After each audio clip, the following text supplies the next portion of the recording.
Hello, welcome to the Business Keeps on Dancing webinar. I was wondering if I'm going to be here speaking on my own when we go live. So if anyone else has done a live stream, I think you'll know what I mean. So if you're with us today, can you give me a quick shout out in the comments? Oh wow, okay. We've got Marco, Neil, Sophie, Jack, Roberto. Okay, I'm going to do something a bit fun to start. I want to know your name and your favourite chocolate bar, and I'll look out for it in the comments. We've got Dale, Carol, Bounty. Double decker, I'm not having that. Picnic, oh, we've got some crazy answers in here. Okay, cool. So thanks for everyone for joining today, and I'm really excited for today's topic, and we've had quite a lot of interest in this topic for today. So hopefully we can provide you all with some insight and help you out today. So I want to start off with a few polls just to find out why you guys have joined us today, and yeah, see if we can find out a bit more of what you want to know.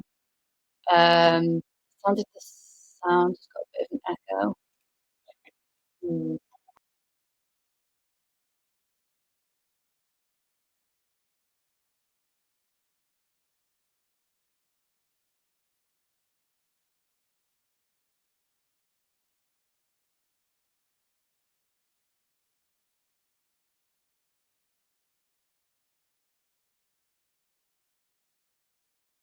Hi, can everyone hear me now? Is this all good? Yeah. Okay. Perfect.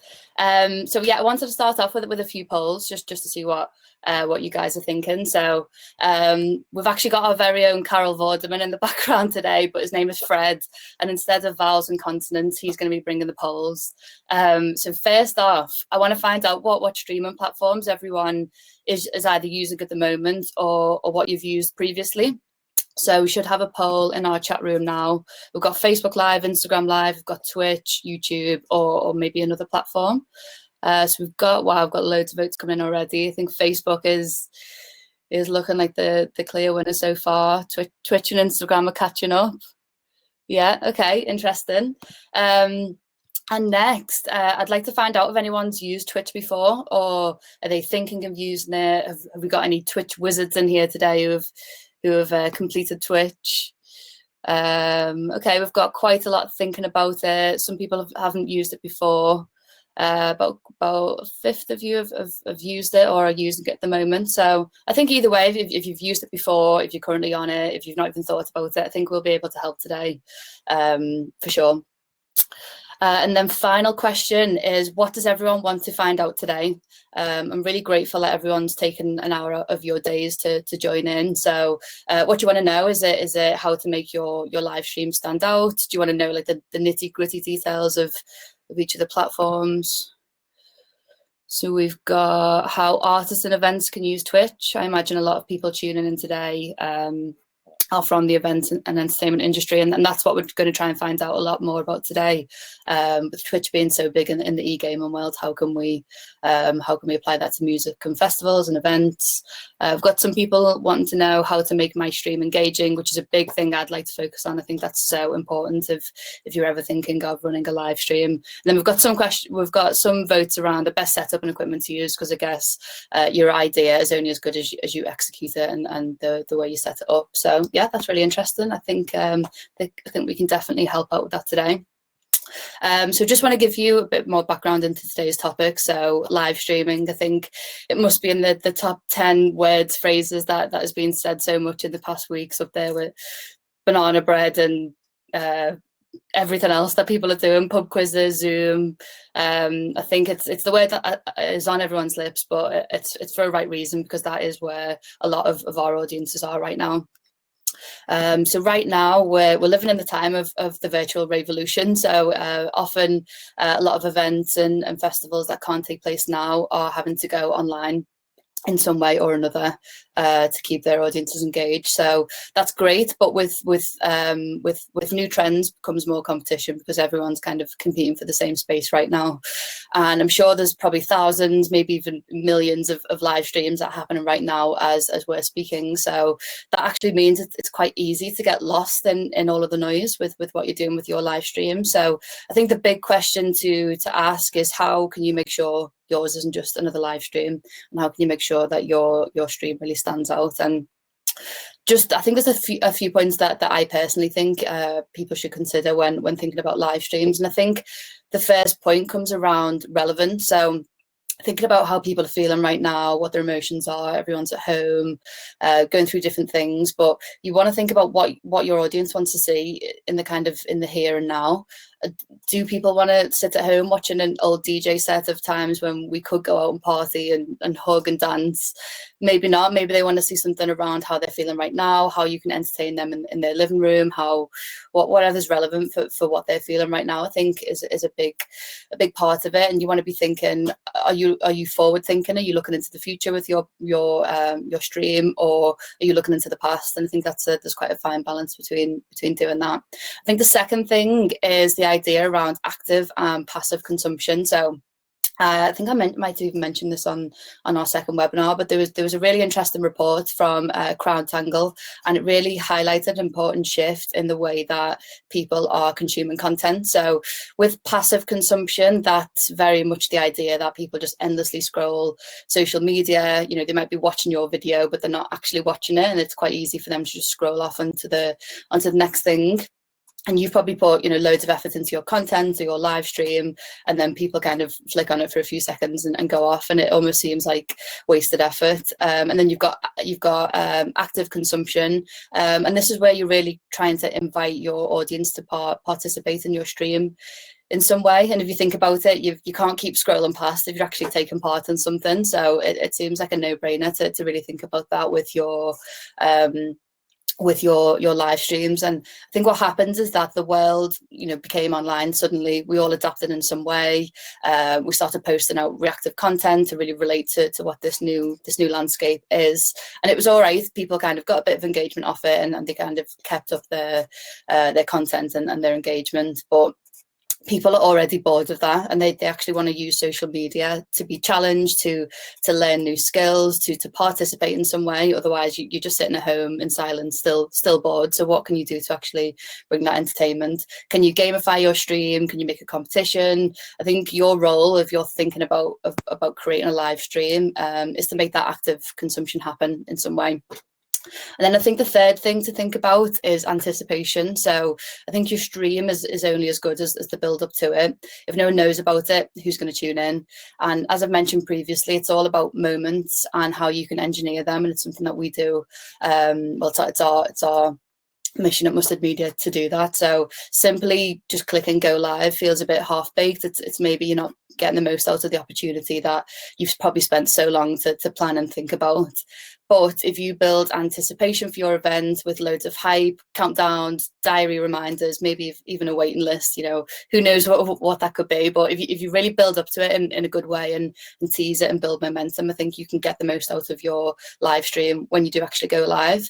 And there was a great example actually in one of the posts that we published from Business Keeps on Dancing this week on our Instagram, and it was a virtual event called Club Quarantine in Toronto, and they had a bouncer vetting people out before they got into their big Zoom event that they were doing, which I thought that was great. So it's all around kind of building anticipation, maybe even trying to make your stream feel exclusive in some way to create those scarcity tactics and get people on board. So they were just some of my thoughts of what I've seen in recent weeks, but I think it'll be really good to get some more thoughts and insights from our speakers today. So on our panel, we've got Will Farrell-Green, and Will is the Head of Music of Operations and Partnerships over at Twitch.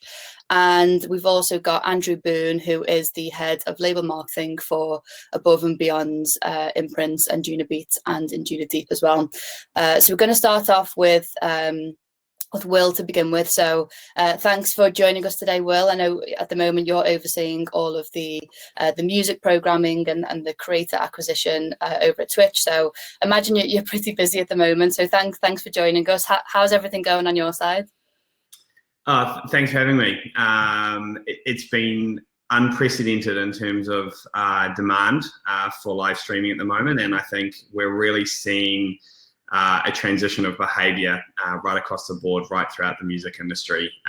So hugely exciting for us, but also at the same time, you know, we're trying to support the community as much as we possibly can during a very difficult time. And so it's trying to find that balance between, you know, essentially adapting formats and making sure the platform can support everything, but at the same time getting the message out that, you know, Twitch is a great place for artists to come, and they can really substitute some of that touring behaviour that we have seen from a live perspective.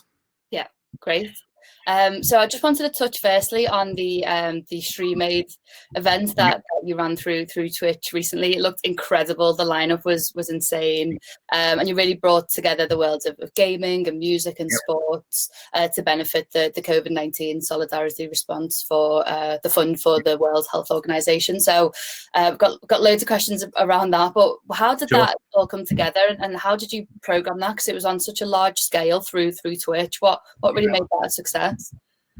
Great question. It came together in about 9 days, so it was a massive cross-functional effort. But I think the goal there was really to kind of bring to life what we've been talking about for a while, and that, you know, artists in their home producing music content is really, really compelling to communities and to their fans. And so it was a great opportunity for us to really demonstrate that, but also, you know, with the benefit from a COVID perspective. So really it was a case of we had a very established esports function within Twitch, being such a massive gaming platform, and we leveraged everything we could there, right? So we know how to put on huge events with multiple creators and millions of fans. So we really just took the blueprint there and said, how do we do this from a live music point of view? So yeah, like I said, massive cross-functional effort, huge buy-in from the artists, which was a big thing as well. It took a lot of resources and a lot of people, but I think we pulled it off and made a statement of really what you could do on Twitch. Nice. Well done. It looked incredible. It looks like the results really delivered. One thing I wanted to delve a bit deeper in with you today is the idea that I've just touched on earlier about building up anticipation. And I think there's so much more to live stream than just going live and hoping people engage. As you mentioned before, I think everyone who's ever done a stream gets the fear of a lonely stream and the fear that no one tunes in. But that all comes back down to the build up and how you really tease it. So and I think it's a big thing for festivals and events. So that's predominantly who we work with at Mustard. It's who a lot of our audience are at Business Keeps on Dancing, and you kind of spend your whole year building up to this one moment. And I just wanted to delve a bit deep into the idea of building up anticipation for a stream in the same way that you would do with an event or a festival. So are there any do you have any advice or any examples of ways that people could build up to a stream on Twitch? Yeah, look, and it's a really good question, and it's one we get a lot. The key with Twitch is, and Andrew, who will speak obviously soon, I'm sure he would agree with me on this. The key is building community on a consistent basis. So we see a variety of people coming in and doing different things with Twitch. We see them come in for tentpole events, so things like Stream Aid, one-off in nature. But that does have a heavy reliance on marketing in terms of tune-in. So, you know, you really need to have, particularly from an artist point of view, you need to have people involved who have a consistent audience in terms of their socials, and they need to be driving tune-in that way. And that we've seen that's very effective from a tentpole point of view. But ultimately, what I think is the sweet spot is building an audience or building a presence on Twitch on a consistent basis, so generally weekly, which then leads you up to that tentpole event. So if you take a festival, for example, you know, there's nothing stopping folks from coming on, having something weekly in which they contribute to, and they just basically building out that editorial content approach with, you know, culminating in a big festival. That's generally the most successful approach we see. Okay, great. And is there a way to schedule a live stream in advance and use that link to really build a lot of your database up too? Yeah, there is, and you can do that. You can do that on your channel. So a lot of people will do things like they'll host or they'll leave information, when they're offline, to schedule that. So for people who are visiting the channel, they'll see that information. But again, I think it's also leveraging the different social platforms you have. So making an appointment based, making sure that everyone is aware of what you're doing across social platforms. That's generally best practice. Okay, cool. And say after your live stream's done, I imagine, depending on how long it is, you've probably got a whole host of content that you can break down into micro clips and all these different ways of distributing that. So what's the best way to use those best bits through Twitch on some of the features like highlights and clips? Yeah, look, I think it really depends on the format, and it really depends on what you're trying to use the service for. We're a live platform, so while VODs and clips are very helpful, and we see a lot of our gaming creators, for instance, use things like YouTube to VOD their content and then drive tune-in. That's very successful. But one thing that we make sure that we really are clear with people who are new to Twitch is your most valuable asset is building your community in a live moment. That's what our community responds best to. And so, it's essentially ensuring that content is live, hasn't been seen before, and really compelling is the best way to do that. Okay, cool. So very much in the moment is the in the moment. Yeah, that's the best one. Yeah. Cool. I like it. And as I mentioned earlier, a big trend that I've seen is this shift from passive consumption to active consumption, and actually trying to invite some sort of participation in a way. Are there any tools or features that would allow you to do that within Twitch? Totally. And look, I think that's our differentiation, quite frankly. We have a very active community and things like chat, the same way that you introduced and started talking to the folks here. That's exactly what we do at Twitch, right? So where creators can create that interaction with their community. So things like taking song requests or, talking actively with the community in chat. That's very, very powerful. But we also have other features, like we have extensions, which are visual overlays, which the audience can interact with. There's a number of different features that we're starting to roll out that you can make the most of from an interactive point of view that just differentiates us from other platforms. Okay, cool, nice. And I've after the webinar as well, we can send some links to any particular blogs or any of the technical stuff that we think we can help people out with. So I can, if you send them over to me, I can share them with everyone later today. And one thing we've tried to present this week through our content is just a lot of inspiration on some crazy and innovative streams that some of the people are trying out. So I mentioned the club quarantine one before, where they had a bouncer on Zoom, which I just thought was incredible. We had another one that was for DJs for climate action, and it was like the world's biggest back-to-back. And I don't know how they would have coordinated this, but it was like I think it was over 100 DJs doing one track each live, which is just insane. Totally. So I wanted to ask you if just from your insight with, I imagine many of the clients that you work with, are there any examples of any Twitch streams that have been particularly innovative in the way that they've engaged their audience throughout? Yeah, I don't think there's probably one stream that I could point to. I think you nailed it. The stuff that we're seeing that we haven't seen before is the use of digital festivals. So people moving from the physical space and essentially innovating in stream now. That's probably been the big shift, quite frankly. We had StreamAid. There's been people like Beatport who have been in 24-hour festivals. Anjuna have been bringing a bunch of their DJs on to play music and sort of combining that with previous recorded festivals and live performances that they've had. So I think it's really what we're seeing is the shift from the physical to the virtual world, and all the pieces that go with that. And that's where the innovation is really happening. Yeah, Totally. Yeah. And I think when we think of that shift to the virtual world, a big barrier or roadblock for some people would be the setup and the equipment, because most people are at home, and I'm just on a laptop today. People don't really have huge tech setups at home, but I don't think that could be too much of a barrier. I think there are ways around it. So what are the kind of minimum tech requirements before going live that you'd recommend for maybe people on a budget?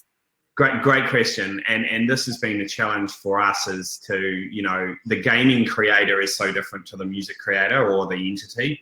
And that, a good example would be a lot of our gaming creators are on PC. And so, making sure that all the software and thing works on Mac and that sort of stuff.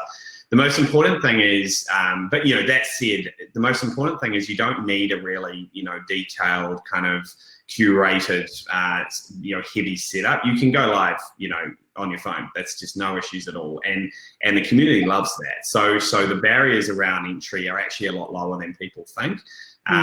The big thing we try and push is a good camera, obviously, and decent Wi-Fi or broadband. Right, that is really critical. If you don't have that, generally community will either look at that and say that's not worthwhile, and I'll move on to another channel, or you can drop out altogether, which is not great from a live perspective. So those are the big things. There's a bunch of softwares that you can get into to get set up, things like OBS and Lightstream, which is some third-party software that makes life a lot easier for you. But really, it is very easy to go live. It's just kind of building that format and how you want to do it on a consistent basis. Okay, cool. And would you say that, because you mentioned that people do quite like the authenticity of someone just streaming from a phone as well. So do you think you kind of see both sides of engagement for real people just sitting at home streaming? Yeah, one of the examples I like to use is Charlie Puth in StreamAid. So he was live from his phone, and he was just playing music, and he suddenly realized halfway through the stream that he was getting all this feedback from chat, and people were telling me he was out of tune and all sorts of stuff. It was hilarious. But that's a classic example of people loving that authenticity of him literally being in his bedroom and just playing on his guitar. And he got into it with it, and he said, a couple of times he was singing, and he said, yeah, I'm back in tune and this sort of thing. And the numbers, the audience just spiked, because they that insight that you don't generally see from, the kind of professional setups and things like that. Yeah. So, Sounds like me earlier on with my microphone. Live. Hopefully everyone's stuck with us, so we've done all right.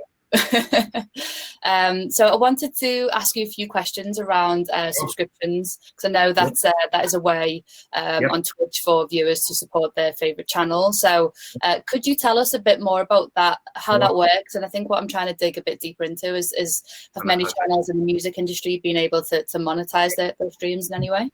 Yeah, that's a really good question, and that's part of the education or the message we're trying to get out about Twitch, is that we monetize against subscriptions, we monetize against ads if they're at a certain tier, and we also monetize against a thing called bits, which is essentially charity gifting, where a viewer can gift a bit to their creator to support them, and that can be upwards of $2 all the way up till we see some whales come in and give like $20,000 to their favorite creators. So that's a big differentiation from us, say from YouTube, where subscription is really just a follow button. We actually monetize, and we pay the creators very, very generous splits on that. So I think the big thing for us is just educating this message around our big differentiation is community, but then how you monetize that community. Because for a working musician, for instance, this could be something that they could make some really, really good income from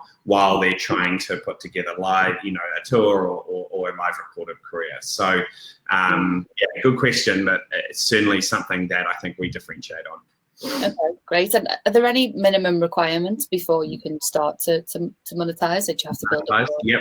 So, good question. We have tiers, but basically that can get a little bit complicated. But the most important thing is we have affiliate and partner status. Affiliate is where you start to monetize on day one. if you open an account, it generally takes you, it's an hour's broadcast commitment that we need to see before you become an affiliate, but it's very easy. It can literally take you, 2 weeks of say two shows a week or something to that effect. So you can monetize very, very quickly. And then as you broadcast more, as your audience grows, the revenue splits become more generous and in favor of the creator. Okay, cool. And I imagine you can create exclusive content for subscribers that do support you. Okay. Yeah, absolutely. And we're not, exclusivity is an interesting one. We're not wed to that. We're a UGC platform. We don't have the same approach as YouTube, where we want to see exclusive content. Obviously, we'd love to have that conversation with people if they want to do that. But at the same time, we're an open source platform, right? So we encourage people to come in and use the service alongside everyone else. So that's a big thing for us too. Okay, cool. That's interesting.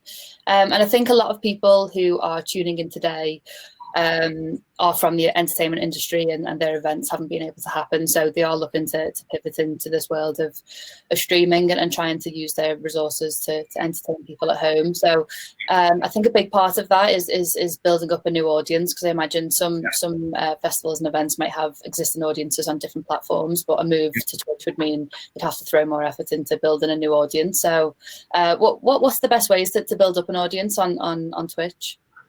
Good question. I think it comes back to what I said earlier around using the platforms you have to drive tune-in. So if you have a very decent audience on Facebook, then if you're wanting to direct them to Twitch, that's going to help.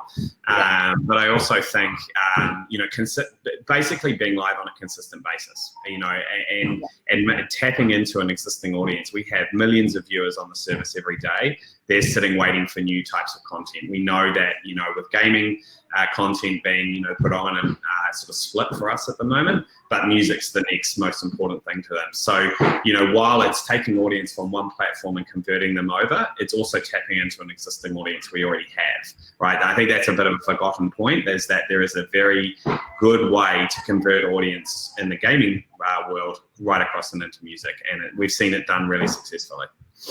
That's really interesting. Yeah.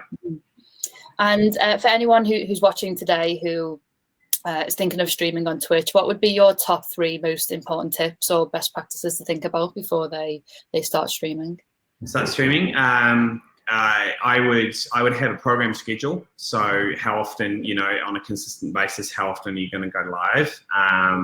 I would use your socials and your existing platforms that you currently tap into, and leverage them in any way you can. And I would also make sure that you have decent content that you commit to and listen to your audience. We've seen people jump around in terms of formats, and one format will be really successful and others won't. So once you start to understand the audience dynamic, play into that. Do what do what they think is great and double down on that ultimately. Great. Thank you so much for your insight today. And we're going to go over to Andrew next, and then we'll get you back at the end for our Q&A as well. So Andrew, thank you so much for joining us. I'm sure you've been really busy on your side with all of the streams as well. How's it going on your side? Yeah, busy. Having a good time, trying to make the most of it. But yeah, really had our head down there for a few weeks to get started. It was a very sudden change of pace for us, and getting a lot of fast track, similar to what Will was saying, a lot of what we've been wanting to do anyway, but really making it about, it has to be now. But it's been fun. It's been exciting.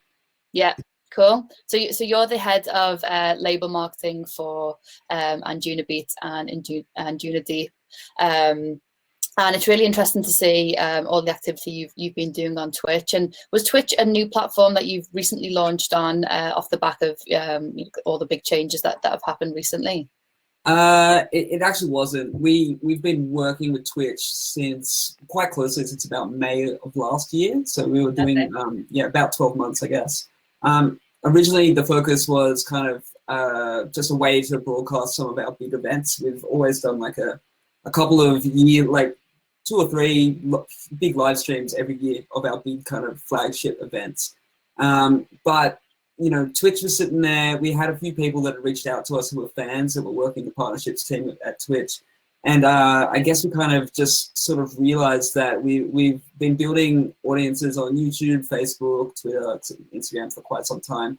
Twitch was a whole new frontier for us, with a whole new audience of people who might not know our music at all, who might be, you know, quite into it. Some of the music that we release, being kind of deep house and trance music, seems to go quite well with kind of esports and video games and that sort of stuff. And so we got in touch and we started doing some big event broadcasting last year. We've got a pretty great working relationship with them now, and then this all kind of happened, and it was all just kind of sitting there already half set up, so we decided to dive in a little bit further. Nice. And I think you I'll let you explain the series in a bit more detail, but I think with the Anjuna Unlock series, you've really thought outside the box of what you can do with the stream, and not just doing a kind of one-off stream, and that's it. You've created this whole series of 7-day live stream marathons. You've had everything from crate digging to brunch to artist Q&As. It's been great I've been catching up on a lot of them this week.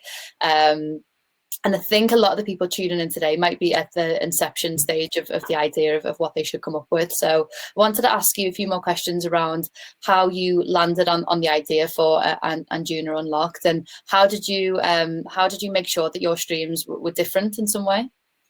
Yeah, well, I mean, we're still learning. I think everyone's still learning. It's very much a shifting situation, but we were kind of just very acutely aware that there was a bit of a glut of DJ streams happening everywhere all the time. That's obviously what our business is. We're an electronic dance record label and events company, so we have a lot of DJ. We also do artist management, but you know, all of them want to get up there and do DJ sets, and that's fine. A lot of them are just doing DJ sets, but we thought there was just kind of a good opportunity to sort of build a bit more of, I guess, like a community hub around all of our artists, have like a more centralized kind of channel where all of them can come and feature, and just showcase different sides of themselves, different interests that they might have. It all actually, a lot of it was inspired by one of the guys from Above and Beyond who own the labels, Pavo. He is absolutely head over heels with Twitch. He's been very fascinated since we started working with them for the last 12 months. And a couple of months ago, pre-coronavirus, he actually like set up his own account and just sat down at the piano with a microphone and just started playing while you know, chatting to fans in real time. And another time, he actually just kind of opened his Spotify account up and was sharing sort of the new music that we'd put out on the label and talking to fans. And we realized that like the fan base absolutely went bananas for that. They absolutely loved just kind of having that one-to-one real-time engagement with like one of their favorite artists. And we just kind of tried to do what we could, I guess, to fan those flames. There are still, like I said, quite a few DJ streams filling up the schedule, and that's fine. I think it's important to let the artist or whoever is performing be comfortable in their own skin and do what they want to, like, do what they're best at. But yeah, you know, some people have been, you know, Jody Wisternoff's been DJing for 30 years. He's on our roster, and he has a remarkable collection of vinyl and a remarkable studio. So we thought it'd be cool if he just pulled records based on what the chat was saying, and then just kind of spoke about those records in real time. Or we've had another artist, Yotto, do kind of like a brunch set in his kitchen where he's just kind of, you know, done some light cooking and other stuff. We're just kind of trying things at the moment and seeing kind of what works, what sticks. But yeah, it's been fun. And it's also been nice to call it Unlocked, which I feel is a nice positive. Didn't get onto that. It's a nice touch. I love how you've really personalized that with the artists as well, because I guess when you go into festivals and clubs, maybe you can't really get that, you know, intimate experience with artists, but actually kind of being in their you know, their living rooms, and they're kind of picking up the records that mean a lot to them, and you're kind of getting that experience that you might not get at a kind of larger scale event. So I like how you brought that through. And with the streams, did you do them exclusively on Twitch? Yeah, well, currently they're all exclusive on Twitch, particularly for this Unlocked program. Mostly because it kind of streamlines the message. It means that we can use all of our other networks that we've built, you know, newsletter, other social channels, etc., to just push to one direction. There's one URL, one place, one destination, everything's there. That's kind of the initial reason why I was exclusive to Twitch. But since we've kind of done that, we've come to realize that having all the fans sort of centralized in one place, even though, you know, some of our older fans, there might be a bit of a ignorance around something like Twitch, which is built for definitely quite a younger audience. Yeah. But once we kind of have people all in the one place, it just means that the artist can kind of actually, you know, see all the feedback in real time from the chat, react in more like a one-to-one manner. It just feels a lot more engaging and a lot more kind of fun. But I guess having said that, you know, if the situation calls for it, we'd happily go wider as well. We are kind of working to build the brand out a little bit across like our network, because it feels like this might go on for a bit longer than we originally expected. So everything is on the table, but for now we've found it's been very beneficial to just centralize it to one location. That's great. And what results have you seen off the back of that? How many views have you had so far? Yeah, it's been really, really great. Part of the reason why we were so excited about Twitch like last year when we were doing our live event broadcasting was people on Twitch go there to watch things for some period of time. They're not going there for one small 2-minute video. They're not on their Twitter feed scrolling past. They're not on a Facebook feed or Instagram live or whatever. They're there to sit down for 90 minutes and watch content. So when we did the live streams, we were getting numbers that were really remarkable. I think like our most recent event in December at Printworks, we ended up reaching about 1.1 million unique viewers. So really good. This Unlocked program is a different beast. It's very up and down. We've had really big wins, and certain ideas that have been a little bit more kind of interesting or viral have had a lot bigger numbers. For example, Tony, another one of the members of Above and Beyond, he streamed last night and he recreated his Essential Mix from 2004, which won Essential Mix of the Year on BBC Radio 1. That stream went bananas. It had, I think, 260,000 unique people tuned in over the course of 2 hours, so that was really remarkable. But then we'll have small streams with, you know, new artists where it might just be 3,500, 4,000 people tune in. But it's been really great watching the chat with something like that. We had this new Russian artist that we signed recently, first track that we've ever released. And to see the chat sort of say, like, I've never heard of this person before, but I love the music. I'm going to check them out on Spotify and all that sort of stuff is really encouraging. And the other thing that I think that's quite interesting about Twitch, the more that we've streamed, the smaller streams, the percentage of people who stick around and watch for a long time is like the ratio is increasing. So if 10,000 people viewed the stream, maybe 1,000 or 1,500 people will be the average kind of concurrent views. Which means, to me, that kind of speaks to the fact that people are sticking around, they're watching the content, and they're interested in it, which is also very positive. Like you said, it's better to have people watch than to flip past in a minute and then not be around anymore. Yeah, totally. And we've had a few exclusives on the webinar so far, so I wanted to know if you could tell us anything else that's in store for the rest of the series. Well, look, we're trying to, I guess, the way we're approaching this is almost as a way to kind of replace what we would do with our kind of live event schedule. So a lot of what we have coming up is tightly related to our record labels release schedules. Probably can't give everything away, but we're going to do some, we are going to do like a wellness week next week with a bunch of ambient and yoga meditative style sets. Nice. We're looking at doing a few other kind of celebrations to do with our like key albums and releases that are coming up. There's a few things in the works. Like I said, we're still kind of experimenting and trying to find a good mix for, you know, something for everyone. Oh, cool. Thank you so much for sharing that with us. That sounds wicked. I'll have to tune into one of them for sure. And I think one thing that's quite clear on Twitch, you've built up a really strong audience in what seems like a relatively short space of time. I think you're on over 33,000 now. Is that correct? Yeah, I think we're at 35. Oh wow, it's jumped up. We're going at a pretty remarkable clip in the last few weeks. Yeah, that's great. So I wanted to find out if you've got any tips for building new communities on Twitch, because I think I asked Will earlier on, but it'd be great to hear from your perspective from running the campaign as well. Yeah, well, I actually agree with pretty much everything that Will said. The main sort of things that we've found works is just consistency in sort of streaming, at least making sure that you're doing similar times a lot of the time. That really helps.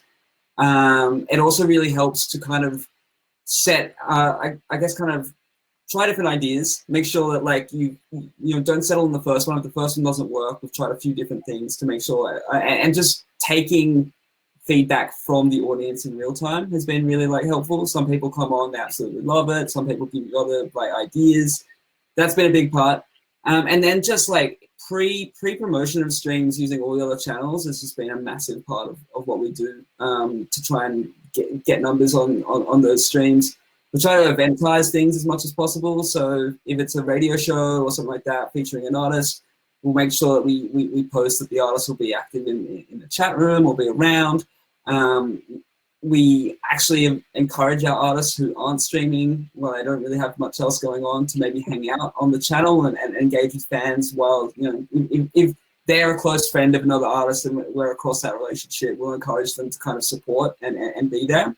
And just Twitch has got, Twitch in particular has got some pretty interesting features that I felt has been really useful for building our community as well. Using subscriber unlocks, like for when people subscribe, they unlock sort of badges, which our fan base is quite like passionate. So there'll be a badge that you automatically get of our little logo next to your name when you subscribe for 1 month. But if you stick around for 3 months, it'll change color, and then people will start kind of like commenting on how you get the blue one, etc. So just kind of like making it a little bit more kind of like I guess engaging for the community like that. We also like you can unlock emojis and other, or emoticons or whatever they are, and we put out custom ones of like our biggest artists and just stuff like that. So just kind of really playing into the feature set that's already there. Twitch is really good at community building like that. Yeah, that's great. And just thinking about the program now, you've got so many different artists and loads of different talent that you've got to coordinate for streams from all over the world, I guess. So have you got any advice for when people are setting up streams and they need to partner with all this different talent who've got different setups and different types of content that they're doing? Have you got any advice on how to best coordinate all of that? Everything from the tech to running tests to, you know, do they need equipment? Any other roadblocks like that? Yeah, patience is important.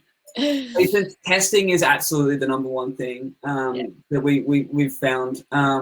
We're kind of like learning as we go, as I've been saying, particularly, and these artists as well. You know, most of them are alone without even any helping hands around. So we're just kind of like making sure that honestly, what we've done is we've taken a lot of the referencing that's available on the Twitch website and that sort of stuff, and we've just kind of written our own kind of like processes sheet that's kind of something that we can send to our artists. Most of the information is there, and most of the issues that our artists have been common issues. So by having all that in one process document, it's been really useful to just make sure that we kind of have the nuts and bolts covered. And then testing is really important. We make sure that like each artist has got either a dummy account, or before their account is kind of like publicly posted anywhere, that they do like a one-to-one test with just one of our product managers and one of our team, I guess, just to make sure that everything's looking good and sounding good, most importantly. And then it's just a matter of, I guess, learning as you go. Every time we've had a different issue, we've kind of noted it. How do we rectify it and avoid it next time? Just making sure that we've notified the artist of what we think is going on, and working with them to kind of just make sure that next time we can avoid that sort of thing, and taking those learnings on board. I think as well, just the other thing is it's just important to be honest with the audience. So if something isn't going 100% right, rather than pretend that everything's fine. For example, this essential mix recreation I was talking about that happened last night, there was a weird frame drop issue happening where every second or so there'd be a short static freeze on the video feed. So just making fun of that and saying it was a 2004 style filter or something like that, acknowledging that it was going on, that was really well really well received by the fan base, and the audio was fortunately quite like perfect. And so just being honest, if it's really going south, we've pulled things and just said, hey, look, we'll reschedule this. Sorry about that, but we just try and be upfront about everything. Yeah, style it out. Yeah. And I noticed recently that you announced a bunch of tracks that had been pre-cleared as an initiative to for people to use them on the Twitch stream. So can you tell us more about that? Yeah, that was actually, I guess, like something that we launched in May of last year when we sort of started working with Twitch. It was kind of a way for us to really engage in a genuine way with the community, rather than just kind of coming in and starting to do all of this stuff on the Twitch platform without really having had a presence on it before. We thought, well, look, gamers are quite good at detecting bullshit, and we just thought it would be good to do something for them before we kind of like just come in and make our presence felt. So what we did, we owned the publishing and master rights for a lot of our catalog, and we just cleared as much of that as we could for this little initiative, which is, I think it's 450 tracks, but it's increasing all the time. And that's just kind of, we cleared that for other streamers and other gamers and such to use as a soundtrack to their gaming streams and their other, you know, if they're just doing a chat or anything like that, they can have some music on the background. It's been really great. It's been really like well received, and it's actually meant that we've ferreted out a bunch of partners and other streamers on the platform who are already fans and found great ways to collaborate with them. But it's also now, in this kind of climate, a great way for when people do discover our music, if they're already active on Twitch, they can then play the music back on their channel and kind of engage with us in their own kind of way. And as well as that, it kind of, I guess, widens the discovery of our music and our channel. So it all kind of feeds back into what we're doing as well. That's great. So just by doing that, you've been able to use that as a tool for discovery and connecting with other streamers as well. Yeah, it's been well received. Oh, nice. So thank you so much for all of your insights on everything that's going over at Anjuna, and it's wicked to hear everything you're doing, and I'll be sure to keep tuned into the next few ones coming up. Sounds really exciting. So we're going to move over to our Q&A section next, and I'm gonna start with you, Andrew. We've had loads of questions in this week. I think this is this been one of our most popular episodes, but I think it's just so relevant to what people are tuned into right now. So we've picked out some of the best questions that we've had in so far. I'm going to start with you, Andrew. So the first question is from Marvin. And Marvin's asked, do you envision live streaming to continue to be a part of an artist's strategy post-corona era? Yes, for some. I think one thing that I've always kind of spoken to our artists about is, if an artist is particularly into one type of social media or platform, then let's just focus on that. I think it's much better for them to kind of focus their energies on something that they're interested in and like doing. And what's been really promising from this kind of experiment has been the amount of artists that absolutely love the kind of real-time feedback that comes from being on a live stream. And it doesn't have to be a highly produced, polished live stream either. What's been really great is kind of the nature of it, because it goes on for so long and everything else. It can just be real, and that raw kind of quality, and the way that it's just kind of like, hey, I'm just doing this thing in my living room, we're hanging out together.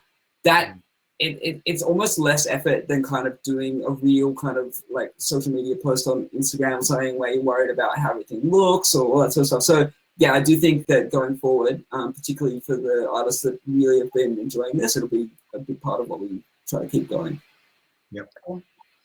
We've got another question from Daisy. So Daisy's question was, do you think it is better to stream on just one channel or multi-stream across many platforms to increase your reach? Am I taking that one? Yeah. Cool. I think it depends on what you're trying to do. When it is something that is raw, like I was saying before, and kind of in the moment, I think it's very important to have it in one place and make sure that you're getting that kind of one-to-one engagement with the audience. But it really depends on what you're doing, because certain activations or mixes or ideas deserve to be seen on whatever platform suits. And we've spent years, as I'm sure many people watching have, building audiences on multiple channels, and we don't want to ignore them completely. So depending on what the idea is, we might go wider than just Twitch. But for these kind of like more experimental and in the moment streams that we're doing on our Unlocked program, they seem to be working best on Twitch for the moment. It sounds like yourself and Will have said similar things around, it's not all or nothing. You haven't got got to put all your eggs in one platform basket. It's around using all of your audiences across every platform that you've worked so hard to build up to make them all as strong as they can be. So that's really, really interesting insight. And then last question for you, Andrew. This is from Hannah, and she's asked, what team did you have in place at Anjuna to be able to deliver a 7-day stream series? Because it sounds like a lot of work. And did you need to outsource any of the technical side, or how did you bring that together?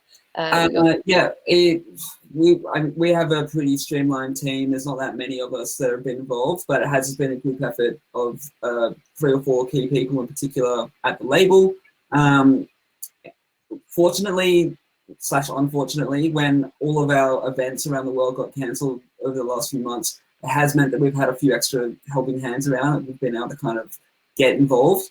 But mostly it's just been about kind of just rolling, like I said, kind of building a few key docs and stuff like that we can kind of direct our artists to. Most of the kind of issues seem to be very similar, and once people are kind of like, once they're away, they're kind of flying. It's very easy to do it again, that sort of stuff. So yeah, it was a very manic 6 weeks or so to get everything kind of rolling, but now we've kind of got that momentum. It's a lot easier. It seems to be a lot more kind of in the pocket where we're working quite efficiently on it now. Nice, but it all looks great to me online. So good luck with the rest of the series as well. Thank you. So Will, we've got a few questions for you. Actually, we've got quite a lot of questions for you from everyone who's tuning in. You're a popular guy this week. So the first question is from Joe, and I think this is a great question, and it's a campaign that blew my mind. So recently, Travis Scott premiered his new virtual tour on Fortnite, and it had millions of people tuning in on Twitch and many of the streaming platforms. But it felt like such a big shift into what, that's like the larger scale of what artists could do, but it looked massive. Do you think this sort of activity is going to influence more artists and festivals to stream some of their new content and some of their actual events or music on platforms that are largely dominated with gamers? Because there seems to be a big opportunity there. Yeah, totally. That was an amazing event, and I would say the Marshmallow Fortnite event last year was also as big. I think what you're seeing is the cultural relevance of gaming and music. That's the intersection of it, right? Where you can promote a game, but also promote a new single at the same time. And so we're seeing A-list artists coming to us and saying, what opportunities can we do? What opportunities can we pair with a creator or pair with a game that can, culminate in something around an album release or a festival or a tour of some sort. So yes, I think that's only going to increase, and I think it's largely down to the cultural relevance, where particularly like in hip hop, for instance, hip hop and gaming are just absolutely where it's at in terms of cultural relevancy at the moment. So no question, we're going to see more of that. Hugely exciting, because I think it was just an awesome activation, and the Marshmallow one was very cool as well. And as more and more games get released as well, like Fortnite has been, front and center for the best part of 2 years, I think you're going to see more of this. Okay, interesting. Something I'll keep an eye on for sure. Sure. Next question for you, Will, is from Andrew. Yep. And Andrew's asked, is there a market for influencers on Twitch to help their festivals grow their brand and their audience? Yes, there is. Great question. So one of the most effective ways we see, particularly around festivals, is when we actually bring a creator in, so an existing Twitch creator, to help promote it. So a good example, we call this co-streaming, where we take a festival feed and we actually get a creator to put it on their channel, and either it dominates the entire screen or they commentate over it. We see it in sport a lot as well. And that's a perfect example of where you use a really smart influencer or creator in this sense to promote content. So that's something I think we need to get across the divide of influencers coming to the service and not necessarily being gaming influencers, but we're seeing it more and more. But yes, that's a huge market potential for us. I think that's certainly something to think of for people who need to grow an audience from scratch from on something like Twitch.